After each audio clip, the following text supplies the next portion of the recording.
8 May 1945. Munich. In a schoolroom commandeered as a shelter, a man named Karl writes in a notebook, "My peace is built on silence I helped to lay." He does not speak this sentence aloud. He would not have, even if the ceiling were not falling in dust, even if strangers did not breathe a few feet away, even if there were no uniformed men at every crossing and corner. It is too dangerous to utter. It is too honest. It is an admission and a warning. It is also, he knows, a summary. The war is over.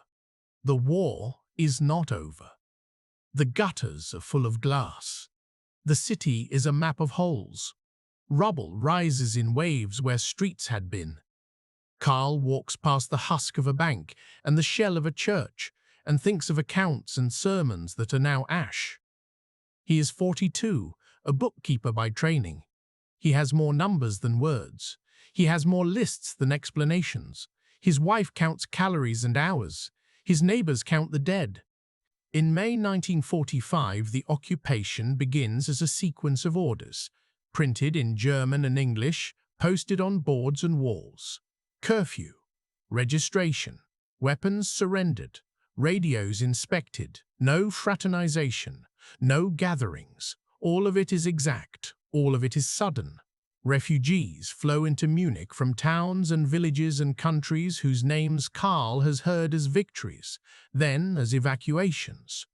Trains clatter into stations and stop at platforms where soldiers once boarded for front lines and where widows now wait for news that never comes. The Americans come on half-tracks and in jeeps. Some bring chocolate. All bring power. Karl sees a lieutenant look at a map and decide where to camp, where to confiscate, where to set up the military government. He hears English, Polish, Russian, Yiddish in the streets. He hears German in a new register, quiet, clipped, careful. Trümmerfrauen work in lines, passing bricks hand to hand. They have picks and scarves and buckets. They measure days in wheelbarrows. They lift, they stack, they carry. The mathematics of rubble is relentless. 400 million cubic meters in Germany, 75 million in Berlin. It is a mass and a task. It is an economy before there is an economy. The city becomes a quarry, a salvage yard, a proving ground. In photographs catalogued by the Landesarchiv, they stand amid mountains of stone like ant people in an empire fallen. Karl had been a clerk in a machine factory before the draft notices ceased to be rumors and became summons. He had not fought. A scar on his chest from a childhood surgery spared him the front. He worked the books while boys left and then men and then old men. He stayed and counted. He counted salaries until salaries were paid in cigarettes and food. He counted invoices until invoices were code for requisitions. He writes in his notebook that first week in May, they say peace. It tastes like ash. Occupation reports from the U.S. Army note the same taste in diplomatic prose. Morale, low. Attitude, sullen but compliant. Food situation, precarious. Order generally maintained. The reports serialize despair. They apply a cool grammar to the daily catastrophe. They measure in rations and arrests, calories and curfews, population numbers and piles of bricks. The missing are a category. They are thought of in nouns, a brother, a son, a husband, a child. They are thought of in numbers, 3 in the stairwell, 6 in the block, 40 on the street. The missing multiply. Their multiplication translates into paperwork. The city office logs inquiry after inquiry. Names, dates of birth, last known addresses, last letters, last hopes. The arithmetic of loss is a ledger with more entries each week. June 1945. Munich. A form appears. Fragebogen. A questionnaire. It is a thick sheaf printed with lines and boxes. It asks for affiliations in abbreviations and numbers, NSDAP, SA, SS, DAF, NS Frauenschaft, Hitlerjugend, membership. It asks for positions and payments and signatures. It asks for the history of a life. The denazification begins as a paperwork flood. Spruchkammern are established, quasi-courts to categorize and sentence and release. The categories have names: Hauptschuldige, major offenders; belastete offenders, minder belastet; lesser offenders, minder belastet; lesser offenders, Mitlaufer followers, entlastete, exonerated. The categories will become an algebra of guilt. Each category carries a sum of penalties. Prison. Employment bans. Confiscations. Warnings. Many cases will be decided in minutes. Many files will be lost and found and lost again. The system needs to be thorough. The system needs to be fast. The system will never be both. Karl fills his questionnaire with careful letters. He writes NSDAP, 1941. He writes position bookkeeper. He writes position bookkeeper. He writes SA no. He writes DAF yes, Pflichtmitgliedschaft compulsory. He writes Mitgliedwürdig Arbeit zu behalten. I became a member to keep my job. It is the common phrase. It is a rope thrown to millions. It is not always a lie. It is not always the whole truth. In Karl's Spruchkammer file, recovered in the 1980s and now in a Bundesarchiv box marked 4-Meist-97, there is a thin envelope with statements from neighbors. He kept to himself. He was polite. He did not shout slogans. He listened to the radio. He wore the badge. He did not denounce anyone. There is a statement from a former colleague. He signed wage sheets for foreign workers but did not mistreat them. There is a line in a different hand. He joined in 1941 when it was easy. The file ends with a stamp, Mitläufer, follower. Fine 50 RM, no restriction on employment. This person will be required to attend re-education lectures. The mathematics of guilt is a sorting algorithm with blunt edges. It classifies millions because millions had to be classified. It conflates and ignores. It does not align with human contours. It is a system that processes 3.6 million cases by 1949. Major offenders, less than 1%. Followers, the majority. The percentage is a statistic and a cover. Stability is the goal. Justice is an aspiration. The ledger balances for the economy. The ledger does not balance for the dead. Summer 1945. Karl learns new measures, calories. The occupation ration tables list them in units. His stomach understands. For a working adult in Munich, 1,500 calories per day is an ideal. The reality is often half. The hunger winter will come. The signs are in the queues that form before dawn. People line up with bowls and papers. They stand under signs that read Brot, Milch, Kartoffel. They wait for the announcement, Heute ausverkauft, sold out. The black market is an open secret. Cigarettes become currency. American brands carry weight: Camel, Lucky Strike, Chesterfield. They are bars of value. They are used to buy butter and flour, eggs and boots. In one entry, Karl writes, "Too lucky for 1 kg potatoes." He records the exchange with the same care as he had recorded salaries. He spends a day on a train to the countryside to barter a coat for sugar. The arithmetic of hunger is barter plus time minus dignity. OMGUS opinion surveys, conducted discreetly and carefully, record moods and knowledge. In October 1945, one survey notes, 54% of respondents believe National Socialism was a good idea badly carried out. Another notes, only a minority acknowledge knowledge of concentration camps before defeat. The numbers are a map of denial and a timeline for education. September 1945. Feldafing, south of Munich. A displaced persons camp opens in former Wehrmacht barracks. Survivors from camps and survivors from labor details and survivors from death marches arrive. Jews from Poland and Lithuania and Hungary. Non-Jews who had been conscripted or captured. The camp becomes a city with a flag. It has committees and theatres, schools and weddings, Yiddish newspapers and whispered memories. It is a world beside the world that made it necessary. Carl rides the suburban train past the camp. He sees men and women at the fence. He reads a poster in the station, entrance forbidden to unauthorized persons. He hears that the Americans forced Germans to visit Dachau to see what was done. He hears that some refuse to look. He hears that some faint. He hears that some say the photographs are fabricated. He hears that some say nothing. An Allied intelligence summary for Bavaria records a conversation fragment from a Munich cafe. We suffered too. What did we know? What could we have done? These are not new arguments, they are old protections washed with new shame. The narrator voice that will later analyze this calls them strategies of denial and selective memory. In the moment, they are survival tactics. The words tamp down hunger and fear. They create a room where one can breathe. The fall of 1945 is not only hunger and denazification, it is also displacement.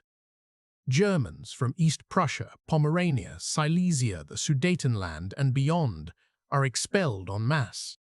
They come west in trains and columns. They carry bedding and pots and certificates. They are told these are not deportations but orderly and humane transfers. They do not experience them as such. Many die on the way. Those who arrive spill into towns already at their limits. Lower Saxony receives hundreds of. Schleswig-Holstein doubles its population in months. Bavaria too. Municipal housing offices are told to find rooms. Karl, by November, is told to report to a city bureau created to allocate space. He becomes a clerk in the Wohnungsamt, the housing office. He inherits drawers of cards, address, number of rooms, number of occupants, available space. He reads numbers and enters more. He listens to complaints and he stamps requisitions. The arithmetic of rooms is brutal. A law is passed that sets square meter requirements. These numbers become arguments. A widow with 2 children has 46 square meters. The file says she can be compelled to take in 2 expellés. A shopkeeper in a basement flat has 22 square meters and a lung condition. He is forced to take one. An apartment formerly occupied by a party official is divided by planks. Karl signs the orders. He knows the faces that will curse him. He knows the faces that will thank him. He knows the faces that will ask for an exception. He has stamps that say granted and denied. He becomes a gatekeeper of walls and privacy. The tension is immediate and raw. Locals call the newcomers Schlesier and Sudeten, as if these identities were threats. Expellés call locals Schmarotzer, parasites hoarding the leftovers of fortune. Fights break out in courtyards. Knives appear over bread. Children learn new names for insult. The police write reports in the dry language of disorder. Altercation over firewood allocation. Complaint regarding feces in stairwell.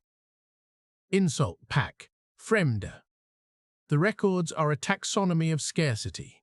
The records are also a catalogue of a new nation being formed one argument at a time. Winter 1946-47 is the worst. The hunger winter. Coal is scarce. Rivers freeze and trains stop. Bread shrinks and sugar is a rumor. People go to bed at 6 to save warmth. Some never wake.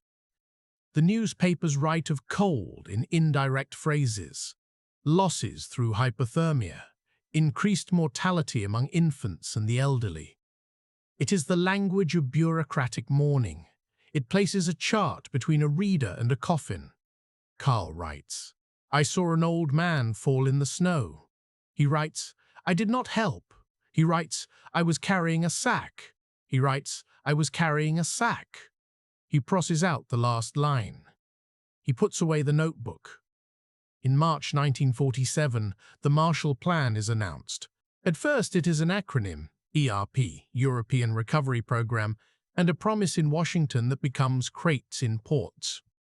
By summer, the first shipments arrive. Milk powder, vitamins, machinery, grain. The sacks have stars. The crates have numbers. The shipments begin the long economics of relief that will be called the miracle. In the archives of the American consulate in Munich, there is a photograph of German workers unloading American flour.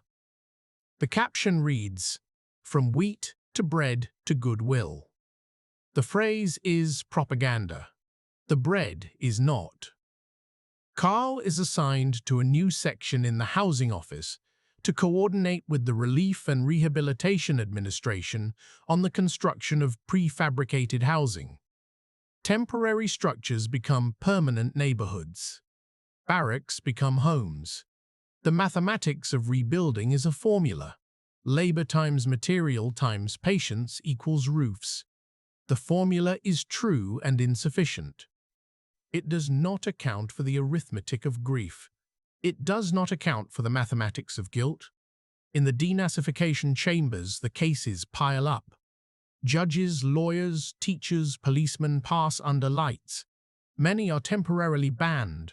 Many are later reinstated. In 1951, a law will formalize reintegration, the 131 GZs, allowing those dismissed from public service to return.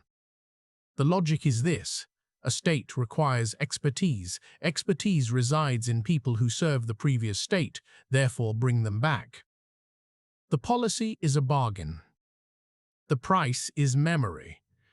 In city offices like Carl's, the evidence of this bargain is visible. A man who once signed eviction orders with a party crest now signs allocation orders with a republic seal. A teacher who once taught race biology now teaches civics. A police chief who once enforced political decrees now enforces parking rules. The uniforms change. The habits of mind sometimes do not. The files do not forget. Among DPs near Munich, there is anger at these returns. In a July 1947 petition preserved in a Bundesarchiv folder labeled DP Camps, Political Activities, Residents of Feldafing Right, we demand that those who persecuted us not be permitted to resume their posts. We demand justice. The petition is forwarded to Munich officials. A note on the back says, "Forwarded to Denazification Board. Action pending." The note is a time delay. The time delay becomes denial. The Americans mount a program called re-education. They show films in. One of them is Die Todesmühlen, the death mills. The film shows corpses bulldozed into pits. It shows faces that are bones and eyes. Some Germans watch it in silence. Some leave. Some applaud when the lights return. The applause is not for the content. It is for the end of watching. An OM guest survey after screenings notes many respondents expressed disbelief. Some observed the victims looked foreign. The word foreign in that sentence is a firewall against empathy. It is also a residue of propaganda. It is a tool. It will not hold indefinitely. In May 1948, the B-Zone is formed officially, the fusion of the British and American zones, a step toward a new state. The Cold War is already here. News passes through radios and newspapers like weather reports that also forecast the future. Moscow, Truman Doctrine, blockade, airlift, NATO, blockade, airlift, NATO. The arithmetic of geopolitics narrows into the alley of Carl's work. You can allocate 2 families to this building because the Americans requisitioned the one across the street. June 20th, 1948. Currency reform. The Deutsche Mark is introduced. It is sudden and ceremonial. People line up to receive their initial allocation of 40 DM. Carl receives his at a schoolhouse with a flag. He holds the new bills and feels like he has been given a second life on paper. Shops change overnight.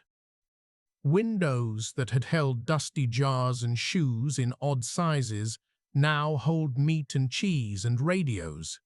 It looks like sorcery. It is liberation from a failed equation. The Reichsmark had become unmoney. The new bills are value again. The black market starts to shrink. Cigarettes lose their throne. Within months, a new phrase begins to circulate: Aufschwung, upswing. It is not yet miracle, but it is motion in a positive direction. The factories hum, the trains run, the rubble hills begin to green.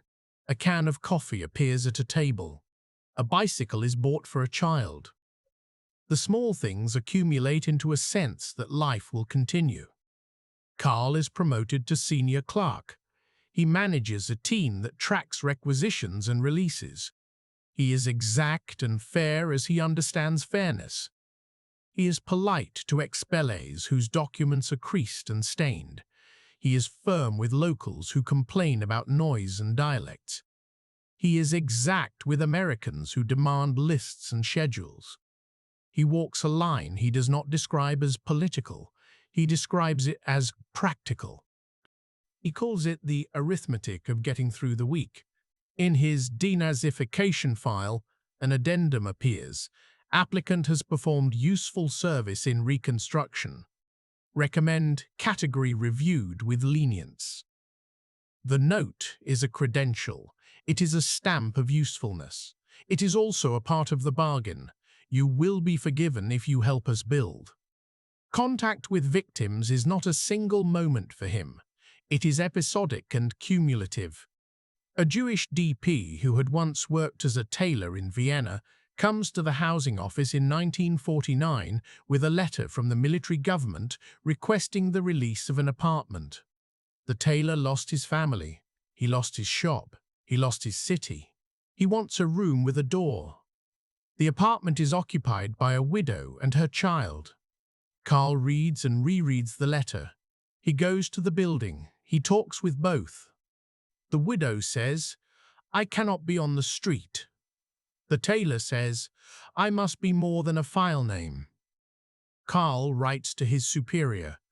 A compromise is arranged, a room partitioned, a stove shared. It is not justice. It is shelter. The DP moves in. The widow cries. The child learns a word in Yiddish. In oral histories collected decades later, the tailor's daughter recalls her father's phrase, "He made a wall where there was none and gave us part of a home."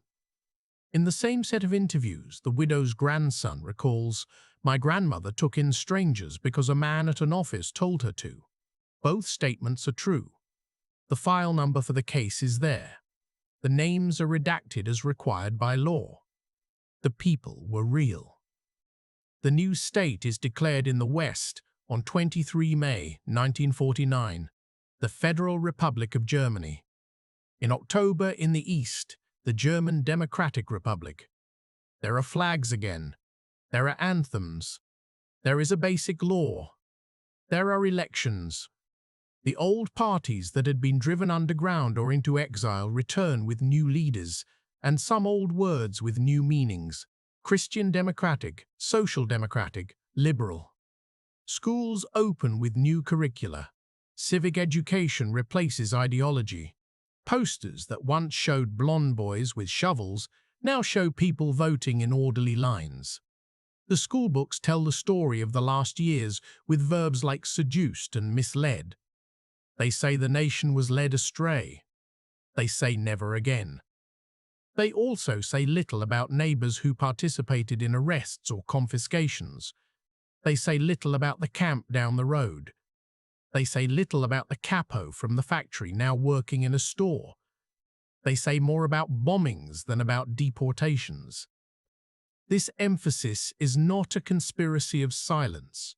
It is a consensus of comfort. It is not enforced. It is not complete. It is present enough to shape a generation. public commemorations begin in cautious forms.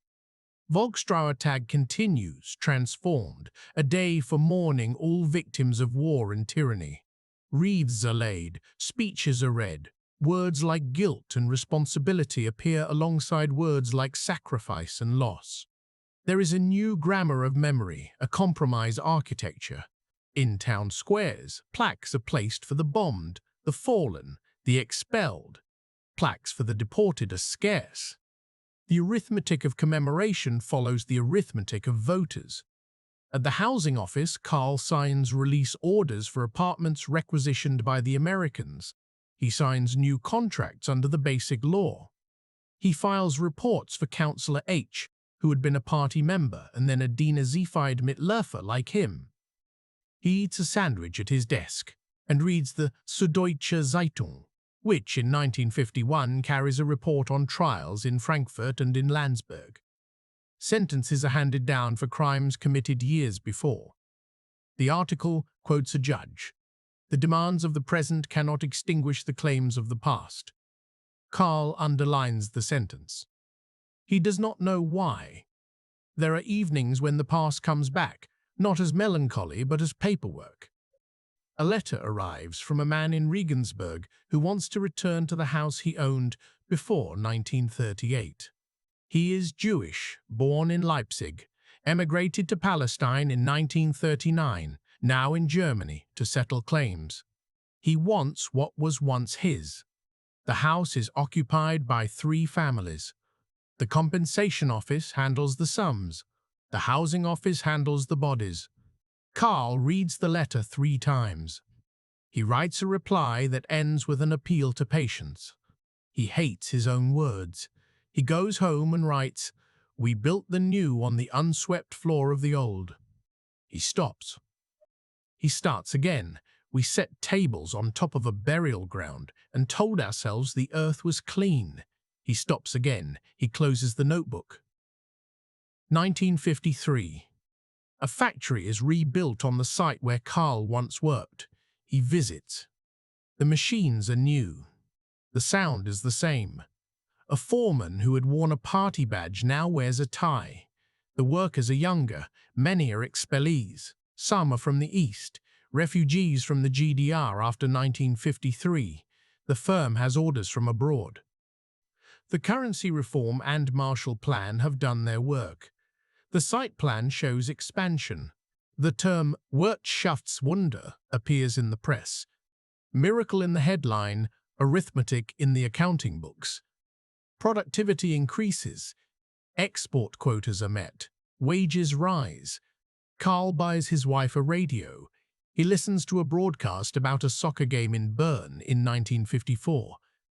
The announcer uses the phrase, "Wir sind wieder, were." We are somebody again. It lodges in his ear like a splinter. There are children in the courtyard who play at being pilots and paratroopers.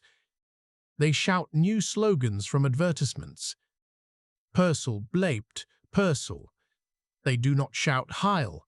They have new rituals and new heroes.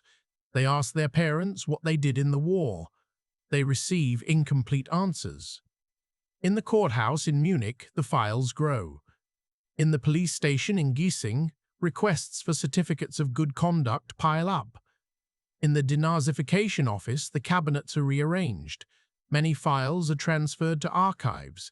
Many are destroyed according to policy. In the church, the pastor preaches forgiveness in a tone pitched to the ear of those who want to hear forgetting.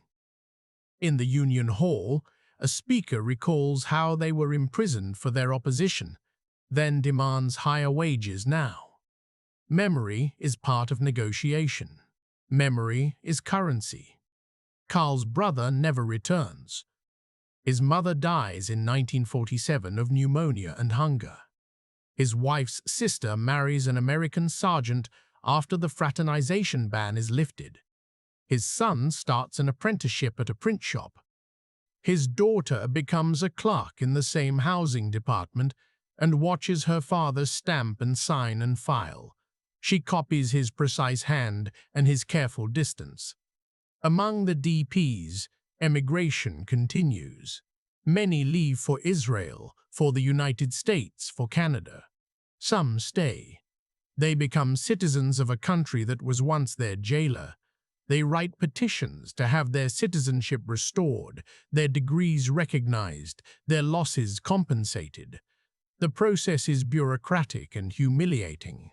The wiedergutmachung, the making good again, is a term that tries to anchor an impossible balancing.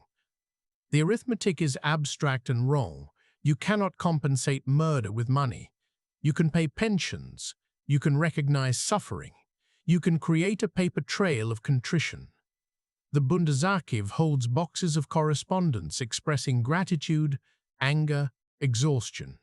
A letter from 1955 from a man in Haifa reads, "I accept the sum not as payment, but as acknowledgement. Do not call it good again." It is not good. In 1957, the Housing Office receives a directive to prioritize veterans for new apartments. In 1958, a directive to prioritize widows with children. In 1959, a directive to prioritize families with overcrowding. Each directive includes a paragraph on those persecuted. The paragraph is often at the end. The paragraph is often not actionable. The decisions return to desks like Carl's. The decisions are the arithmetic of sympathy narrowed by thin walls and thin budgets. The Cold War deepens. The Berlin Wall goes up in 1961. A new border is drawn not only through the city but through the past. People in the West talk about freedom. People in the East talk about anti-fascism. Each builds a narrative that justifies the present. Each truth is a partial truth. Each uses memory as a weapon and a shield. In this climate, the question, "What did you do?" becomes a different question. Which side are you on now? The past is subordinated to the present again. The bargain is renewed. In 1963, the Frankfurt Auschwitz trials begin. They last 2 years.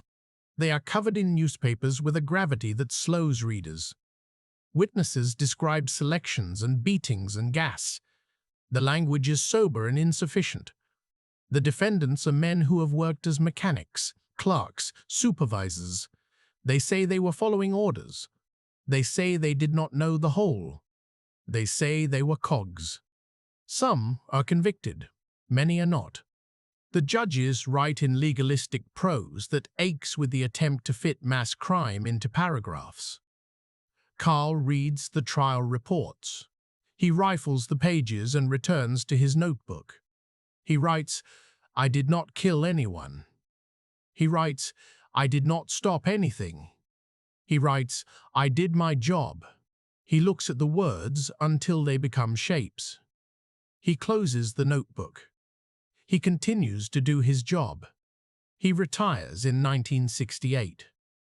On his last day, he signs a final set of allocations. He shakes hands with the new head of department, a man born in 1939. He takes home a bouquet and a certificate. He puts the certificate in a drawer with his denazification file, his ration cards, his mother's death notice, his brother's last letter from 1944. He ties them with a string. In the 1970s, a new generation asks questions with sharper edges. They sit in seminars and read out their parents' old questionnaires. They go to demonstrations and call their teachers by their first names. They publish pamphlets with titles that accuse. They read the word Auschwitz without flinching. They read the word Mitläufer and spit. They demand that the past be fully passed by being fully known. They demand that the bargain be amended. Carl watches them on television. He feels both pride and irritation. He thinks they are right. He thinks they do not understand hunger. He thinks they are better than he was. He thinks they would have done the same as he did. He thinks these thoughts in a loop until the program ends. He writes in his notebook in 1979, "You cannot see a silence. You can only see where it stood after it is gone." He underlines it twice. The mathematics of food, guilt, expulsion, and the Cold War is not a theoretical exercise. It is how people live. It is how law is made. It is how streets are paved. It is how the present negotiates with the past. Karl, an ordinary man with a careful hand, became a point of intersection for these arithmetic lines. His signature moved bodies into rooms. His stamp restored or denied small portions of order. His denazification file is thin because that made it easier for the state to absolve him. His conscience is thick because the math did not add up. An Allied occupation report from 1946, written by a colonel who later taught history, concluded, "The Germans will rebuild and they will re-explain. The re-explaining took decades and is not done. The rebuilding was faster." In the rebuilding, unspoken bargains formed. They were agreed to in silence and nods. "We will not press this if you deliver that. We will not name names if you agree to serve the new order. We will mourn our dead if you leave us our grief. We will teach democracy if you do not force us to narrate every crime at the breakfast table." The bargains made a democracy not pure but functioning.